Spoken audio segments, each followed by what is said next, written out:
Now, I always say if I could go back in time, I'd go back now as I am in the 90s, so I can actually enjoy like garage rave, I can actually enjoy like heyday Nirvana, stuff like that, you know?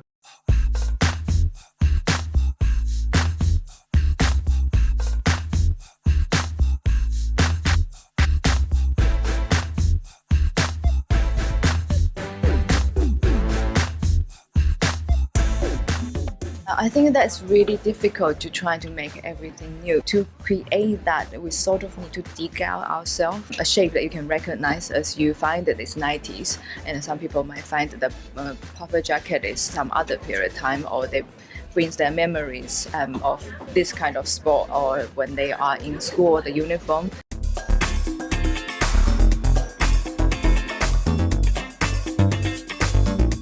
When I was making this jumper, the kind of idea I wanted in mind is I wanted it to look like an old FUBU, like an old woo-wear top with like shapes and silhouettes. I always liked like the baggier side of it, so I've always kind of wanted to bring that in, but kind of almost like a pay homage to it, but still doing my own interpretation of it, you know?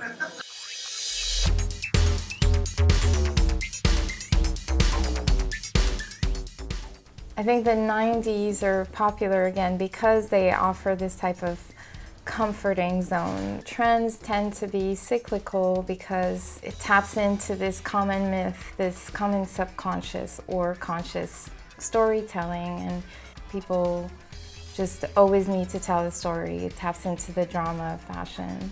Fashion decades have a distinct style, probably related to obviously what was going on in the world at the time, but also gender constructs and class perceptions as well. In the 90s, you had so many different trends. You had the goths, you had the skinheads, you had the rave, hip hop, you had so many tribes.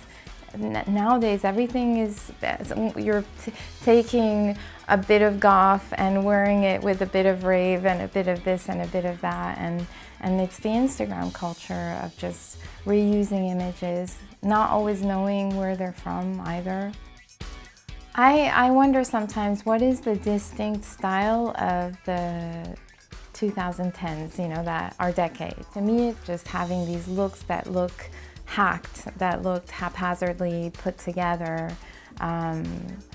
I think that's quite distinctive of our era and makes it really interesting.